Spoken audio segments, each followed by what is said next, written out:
afternoon, and we want to thank God as we wind up this conversation of Friday, this wonderful year 2020. God has been good to us as we want to wind up this topic that we began last week, breaking from the past. I have my host here. He will introduce himself and say hi. I'm Pastor Alan. I'm the host and the owner of the show, and I say greetings to you because of working with us. Thank you. Apologies from our counselor psychologist. She's away in an engagement, and also Vika. We want just to continue to discuss breaking from the past, and we want to discuss how do people break from the past. And I begin to ask a question: why do people hold on to the past? Thank you. We've been dealing with the breaking from the past as our last topic this year. People keep on holding on the past because number one, the relationship with what happened. The relationship with what happened. Sometimes the things that happened in the past relate with people so closely. It could be jobs, it could be family, it could be marriage that is in the past, it could be a relationship that was in the past. So because of their relationship that existed, it went into a deeper level. That's why some people would not want to forget it so easily. Number two, I would also say that people want to hold on the past sometimes because they fear the consequences of breaking from the past.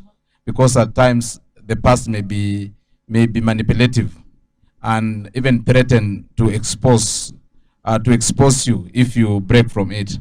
There are some groups, some relationships, some people that if you break from them, they may end up exposing, and there's always a consequence as a result of that. Sometimes also people fear from breaking from the past. They want to hold on the past because they remember the old good days, the good memories of the past.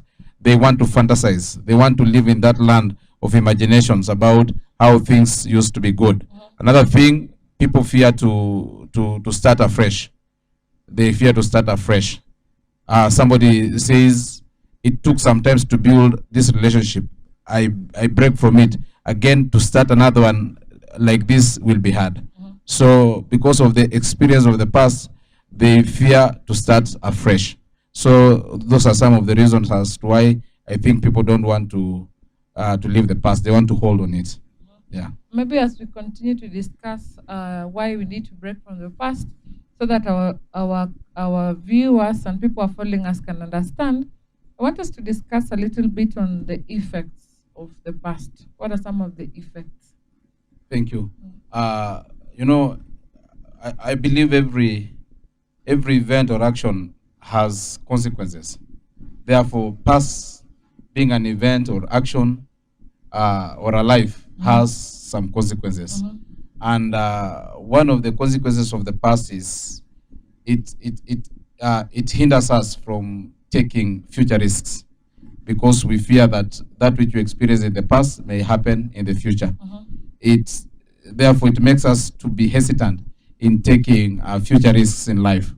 Therefore, this causes a stagnation. You only remain where you are because you fear experiencing the same thing as you experienced in the past.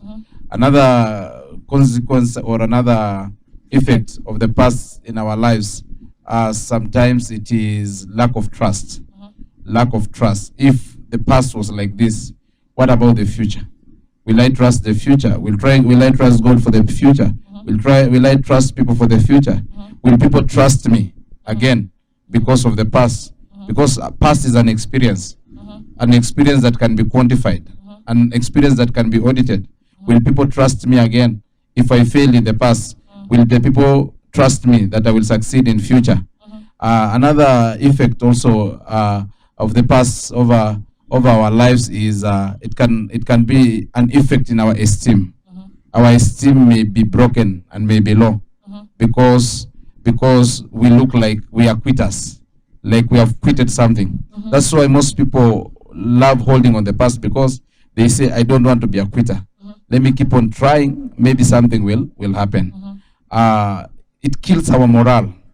It kills our morale. It kills our zeal and our passion to do something afresh.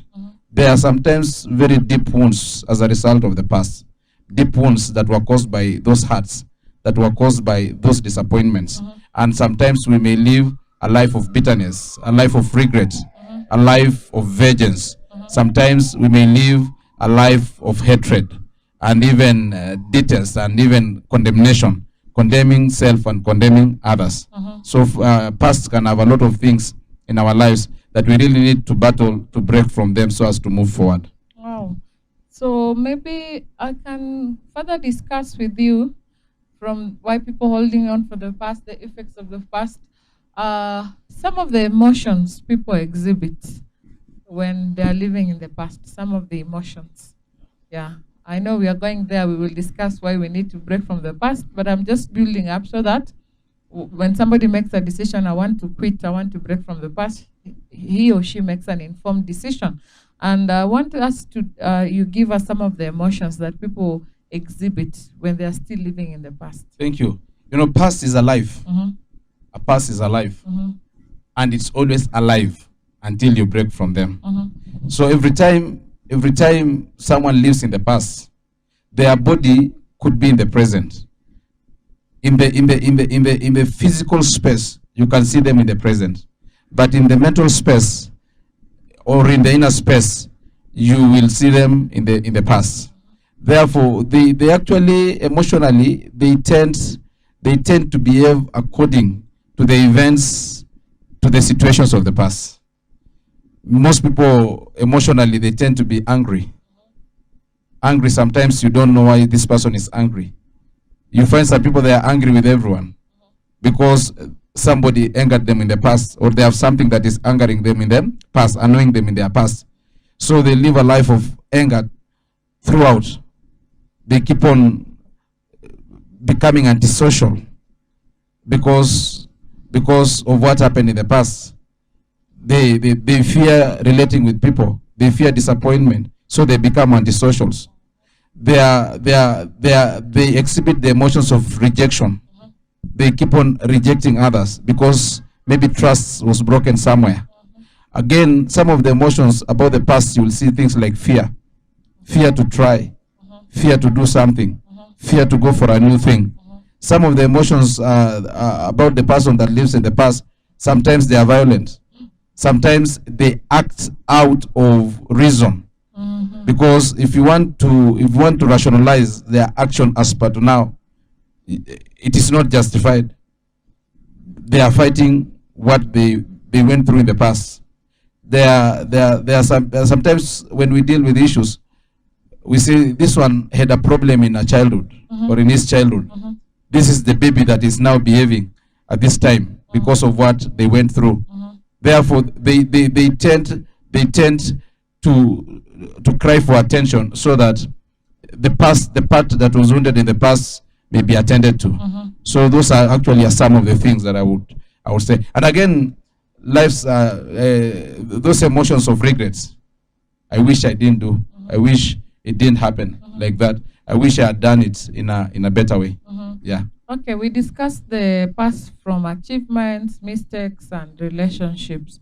So most of the time, these are the same emotions that are exhibited in all this. Not so much. Maybe I can try to apportion each, maybe to two examples. Achievement. Okay, achievement. The emotions of someone that is living in the past achievement is fantasy. So, someone just fantasizes about what happened. He is just happy and thinking about what happened in the past in spite of what is going around them. Number two, about the achievement is the emotion is slothfulness. Someone comes to a level like is fulfilled. He has reached. He does not want to do much more than what he did in the past. So the act of being slothful. In relationship. In relationship, if it was in relationship, you will discover maybe someone is choosy because he compares the present and the past.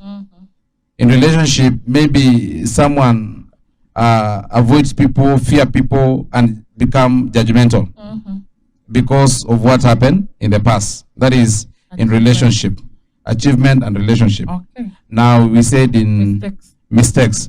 Mistakes is characterized by fear. It's characterized by guilt. People who did mistake in the past, guilt and condemnation, and then fear. They have a lot of fear, and then sometimes you see aggressiveness, defense mechanism. Yeah. Thank you. As we proceed on breaking from the past or still building up, I need to ask you a question. How can one resolve or make a decision now, want to move from the past? At what point? I think at the point of growing up. In every stage of our lives, there is a point that is called a point of growing up. Even a child has a point of growing up. Growing up is when you say, I need to move from one level to another level. I've stayed in this mountain for a long time. I have mourned my loved one for a long time. I have mourned my lost job for a long time. I have mourned the lost relationship for a long time. I have enjoyed the past successes for a long time. So when someone comes to that place and say, that looks like I am not, this is no longer useful to me. I need to grow up so that I may be free from the feelings and the effects of the past. That is actually the time that one wants to break from the past. And this one, sometimes it can be provoked by external forces. Sometimes it can be an inner conviction. An inner conviction when someone comes to a place in their lives and begin to feel, I don't want to continue like this. I want to become a different person. A moment of transformation, a moment of change, and say, I just want to be a different person. Sometimes it's because of the new environment that you've come to, and you feel like I am becoming unfair to other people or to myself because of my previous situation. So that's the time you say, I actually need to come out of this past. You know, your past is known by some other people. It may not be known by the current people. So the previous people, maybe your parents, maybe your siblings, maybe your church mates, they would understand you. But the current people may not understand you because they don't know what you went through. You know, like for instance, some people like us, as we keep on giving about our examples of broken families, example of accident. The people that stayed with us during that time, they can easily understand us. But when you come to this society and you begin to exhibit that behavior, people will not understand you. They will treat your personality and your character as antisocial, and you'll begin to suffer rejection. Therefore, you come to a place and you tell yourself, where I have reached now, I actually need to break from this past because they don't understand me. I'm only bringing trouble to them and trouble to myself. Let us take, for instance, a girl who is getting married, and this girl has a painful past, and she comes with that painful past to her husband who does not understand what she went through. Therefore, she keeps on disturbing this marriage and she keeps on suffering in the same marriage until she comes to a place and say, my mother and my father may have understood me. Same applies to my sibling, but this one will not understand me. Therefore, that's what I'm talking about, inner conviction, and provoked by yourself, provoked sometimes by people. And sometimes people may even force you. People may confront you and tell you, no, you have to drop this. You have to leave this behavior alone. We are not interested in it. Sometimes also the responsibility that comes into your life. You come to a place, you've become a parent. You have to take care of children. You've been given an institution to run. You have to take care of them. The more the responsibility grows higher, the more you become selfless. You begin to lose yourself. Actually, breaking from the past is losing oneself. You lose yourself for the sake of a higher good. Remember Paul said, forgetting what lies behind, I press on towards the mark of a higher calling. I count all the past achievement as nothing compared to what I want to be. Okay. Yeah. Interesting. Before we take a short break, I want to ask you, can someone heal from the past? Yes. Someone can heal from the past, or they can overcome the past. To heal, it can just become a non-issue completely, to a level whereby if the past is mentioned, if you are brought to the past, it doesn't disturb you completely. And again, there are some pasts that will remain as a monument, but you can overcome its effects in your life and go above it and become a man of authority over your past. Maybe when I speak about becoming a man of authority, you know, most pasts have authority over us, especially the past that we cannot change. You know, when we deal with the past, There are pasts that can be changed. There are pasts that cannot be changed. They are a permanent mark. So the ones that you can change, you can change. And there are the ones that you can change from them. You can change from them and even get healed. But there are some that you cannot change. Like the one when you spoke about children. Like when you spoke about, actually mostly you spoke about children. Or even some things, extreme things, that it's a big wound in life, in some people's life. Like people who went through apartheid, like Mandela. The pain, everything was still there. But now you say, I will not allow it to rule me again. I want to have authority over it, to rule it. So whatever comes out of this past, I am in charge. I can drive it towards the direction that I want. Yeah. So people can heal and people can overcome. Thank you. We take a short break. Kindly follow us on our YouTube page, our Facebook page is a center, and also Facebook page Alan Kiambe. We'll be right back. Thank you.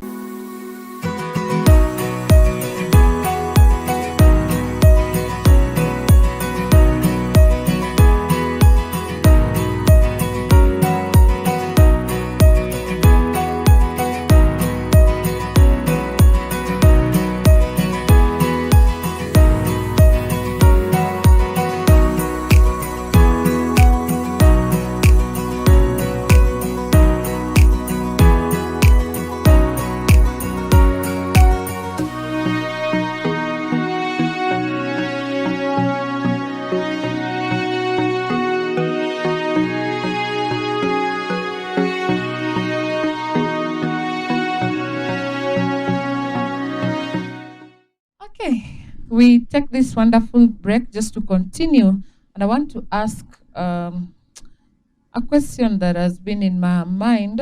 How can one use the past to empower themselves as a way of breaking from the past? What are some of the things somebody can use to empower themselves? For instance, I've seen people who've been abused, maybe sexually when they were young. They have used it now to teach and use their pain. Out of the pain, they have gotten something out of it. And I want us to discuss how can someone empower themselves so that they can use the past to empower themselves. As a Biblist, I would want to quote a Bible. You remember when Joseph met with his brothers, and the brothers were so scared about their past, what they did to their brother. They were so scared about what they did to in the past concerning the brother. Yet in the present, they need the brother. And the brother was there who was supposed to act according to the past. And he said, that which you intended for evil, God has used it for the good. That you intended to harm me, but God has used it to bring a preservation to you. The Bible says in the book of Psalms 84 that turn the valley of Baca, a place of tear and sorrow, into becoming a place of joy. And that is a good principle when one wants to break from the past. That all things work together for good to those that love God. That everything we went through, and that's what I normally teach people, everything we went through was to prepare us for the future. And now we are in the future, and we need to utilize what we went through. Like the good example that you've talked about, somebody that was raped, now after getting healed says, I know I need to help others not to go through the same. Because I know how it feels. I can be a counselor. Because I know the pitfalls that could cause somebody to go into a rape situation. I know how I can confront those people that have done it. So you become a voice for those that are going through what you went through. Those who went through a broken family, they can get passion for families, trying to help families on how to heal, to help families on how to reconcile, to help families on how to be one together, and even giving life skills on how people can handle situations. You can just use all those negative things and make them to become a building stone. And that's why we say every stone that was thrown to your life to harm you, you can gather them and use them to build a big house that will not only host you, but will also host those people that were using the stones against you. So I think we can use all those paths. If you speak to most pastors like myself, you'll discover a lot of the body of our messages consists of what we went through in the past. But now we have authority over that past and we rule over that past. And we can use it as an example and illustration to help so many people in life. Those that are going through the same thing, and also those that are not going through the same thing, not go through the same thing. And also to cause others to accept others. I've seen people that were struggling with drugs, alcoholism. Now they are crusades of drugs and alcoholism. Every mistake of the past is a stone of the future if you use it so well. Yeah. Wow, thank you. Maybe just to continue before we continue to discuss, I want to ask you to help us talk to someone who are struggling. You know, the past brings about stigma, it brings about shame, it brings about denial, resentment, grief, and all those emotions that go through around the past. Even with achievements, somebody can still live in denial. I'm still rich, yet they are not rich. So I want you to address to us your heart concerning these people, because I know somebody will be watching and thinking, I need to hear something that will come to me direct regarding all these cycles we see with people dealing with the past. Sometimes they withdraw, sometimes they project some denial, some grief, some the high loss of the past, those motions that people go through when they want to break from the past. Maybe somebody attempted, alafu, you know, sometimes you can speak your story and then you're judged so harshly, then you withdraw. Sometimes you can say, this is what happened to me, and then people take you like, hey, you are a sinner or somebody, and then people withdraw. So what is your message to this kind of people who attempted to break from the past but got some obstacles and then they said, let me just hold on and go back to living in the past? Yeah, I've actually experienced so many people that have tried to come out of the past, but they keep on coiling back. One, sometimes because of lack of willpower.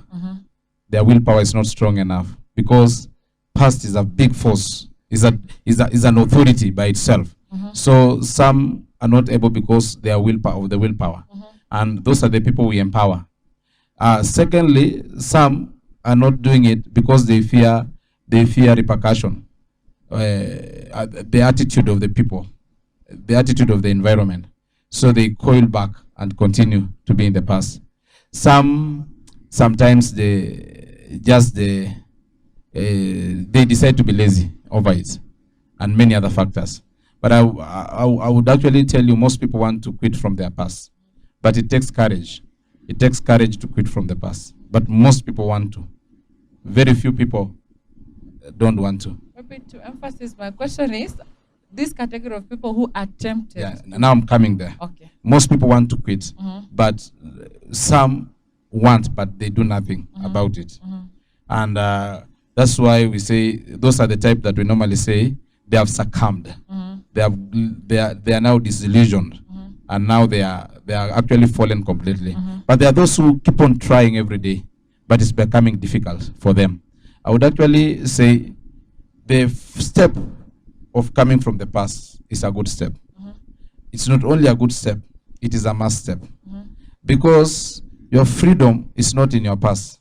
Your freedom is in now and in your future. And I normally tell myself, the past is a past tense, whereas the future is the present, and the future is a present tense. And therefore, every time you want to come from the past and you falter back, I would tell you, you are not the only one who faltered back. Some of us have faltered back many times, even more than yourself. Many, many times. Some have tried even 1,000 times. And that's why Jesus gives an example in the Bible and say, you forgive 7 times 7 times 70. Because he knew that we can keep on falling back and falling back. And that's why again he say, the righteous man may fall 7 times, but God will deliver him from them all. So I would tell somebody that is struggling with the past is, keep on trying. Don't give up. Keep on hanging on to the people that are helping you out. And if peradventure you meet one person that has disappointed your effort, that is only one person. There are still so many good people outside there. Connect to a church, connect to a counselor, connect to an elderly person. but make sure you keep on continuing with the journey. Do not be ashamed of what you are doing in falling back, because there is higher shame in your past than where you are. In fact, you are trying to reduce it. If you compare the shame of the moment and the shame of the past, at the moment you have reduced it so widely. So I would actually tell somebody, don't give up. Don't give up. Keep on moving. Keep on trying. Stagger until you come to the goal, until you come to the best place. Many have tried it. Many have made up. Many have fallen so many times, but they have keep on trying it until they were able to stood up and they rose up, and now they are strong. Thank you. As we wind up this show of Breaking from the Past, Reverend Alan will just give us some of the ways of breaking from the past. Some of the ways of breaking from the past. I would actually begin again. I will say that there are different types. There are pasts that are so easy to live. There are pasts that you are so much involved and there are so much at stake. Let us say family, children, investment, resources. There are pasts that they are so permanent, you cannot change them. And there are pasts you cannot change from them. You cannot run from them. But the best of it all is to be, first of all, to be real. Remember when Jesus finds, the angel finds Mary Magdalene mourning at the grave, at the tomb. He tells Mary Magdalene, why are you looking for the dead, for the living among the dead? You have to come to a realistic position that the past is dead. It cannot bless you. It cannot benefit you at all, at all. So you either keep on staying in that grave, or you say, even though it is a treasured thing, but I have to move forward. You come to a place of reality, and you tell yourself, this one is finished. It is a past. When you come to that reality, you now tell yourself, I need to come out. What is at stake by me coming out? Number one, it is you yourself. You need to accept your responsibility in whatever happened in the past. You need to accept, however small it may be, you need to accept your responsibility. Every time you become a self-righteous, you will never come from the past. Even if it was done to you when you are a baby, you need to accept your responsibility at some point. Maybe I have entertained this thing for a long time. So after accepting your responsibility, it will help you to have the ability to forgive the environment, to forgive others, and to forgive yourself. Check your responsibility. And then after seeing your responsibility, start by forgiving yourself. You have to forgive yourself for the role that you played, for areas you participated in building this thing into the monument that it is. Then after forgiving yourself, you need to accept yourself first. You have to accept yourself first.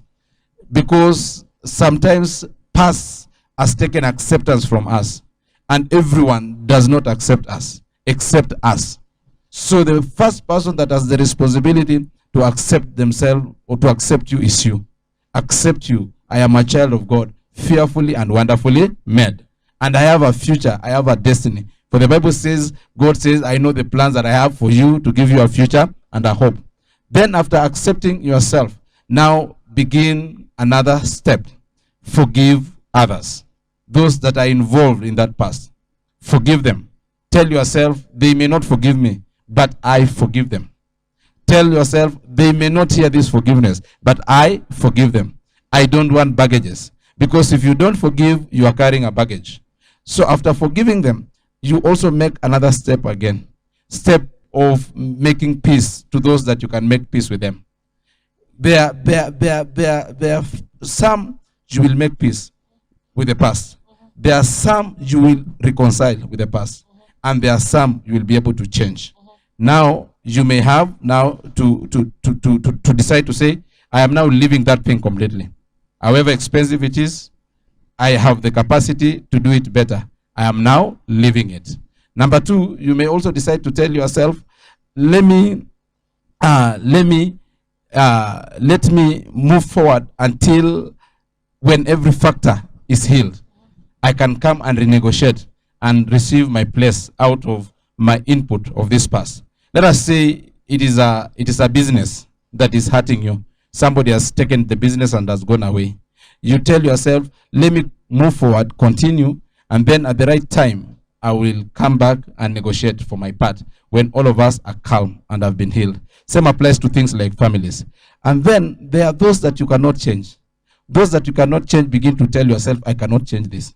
And since I cannot change this, let me build my inner self and let me begin to look at this thing and begin to address it. Whether I take responsibility or if I am not taking responsibility, whether I will be able to let it be until the right time.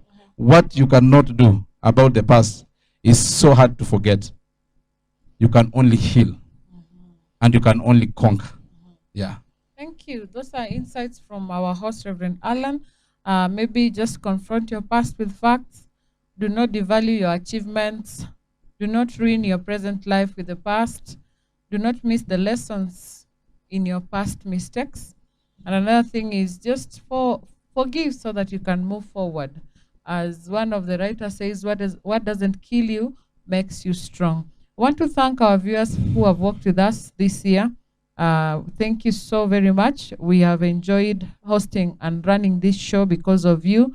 We thank God for Janet who in absentia, and we also thank God for Vicar, Reverend Nicholas Rotich in absentia. We just want to take this opportunity to say thank you. I've been your moderator, Vivian Kibeu. I will leave these few minutes for Reverend Alan just to give you a closing word in this show for the year 2020. Thank you. God bless you. See you next year. Merry Christmas and happy 2021.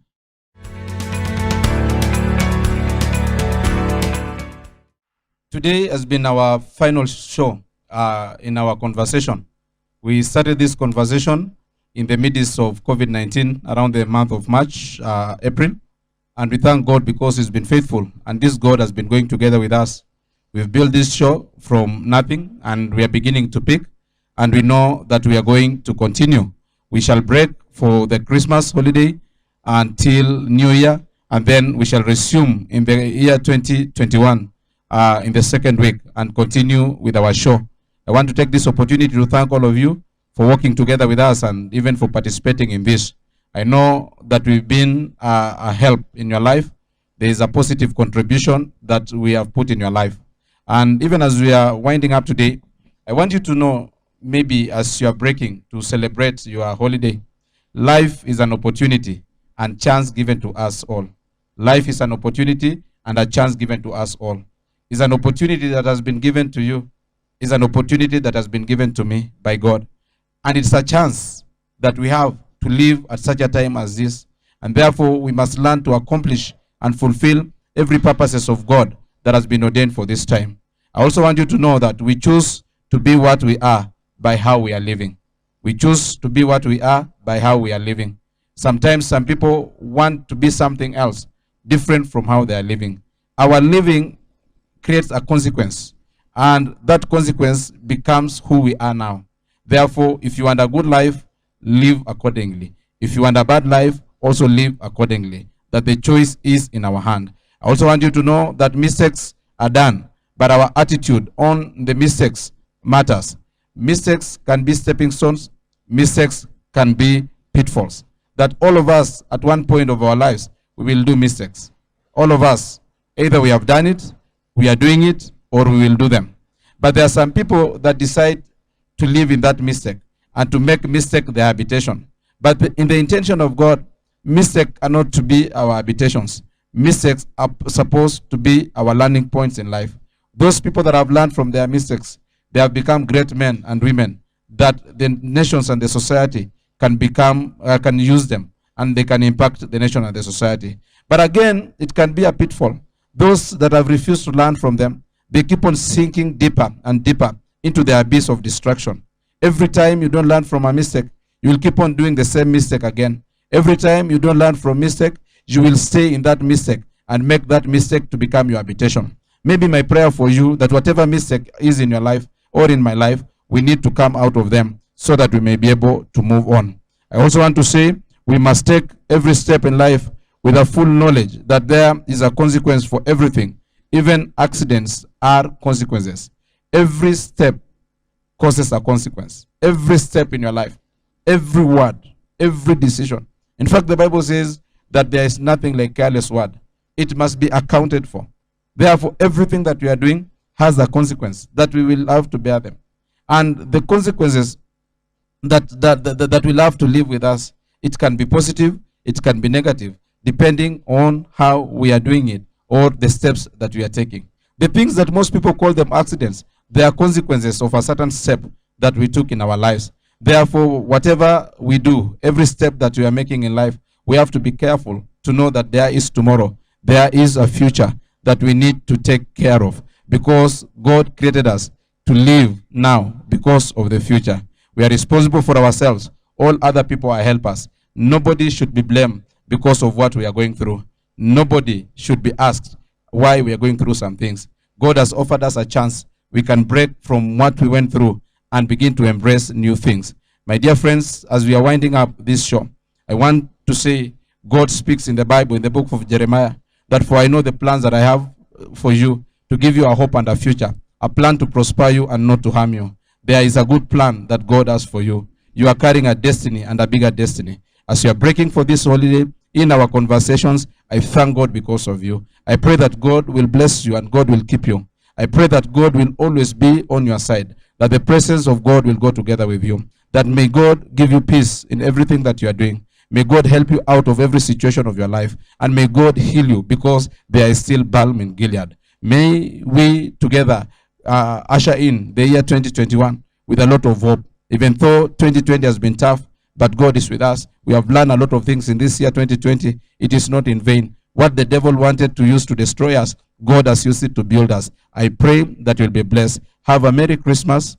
Have a wonderful season of rest, and have a happy new year, the year 2021. Shalom. Let us meet 2021, the second week. God bless you. God bless all the people that we have worked together with them. I thank God for Pastor Vivian, for Reverend Arotich, for our sister Councillor Janet. I thank God because of Derek, who has been our cameraman and the video man. I thank God because of the sound people, Carlos and Billy and all the rest that have been involved in this one. I pray that God indeed bless you. I love you with the love of God. Thank you.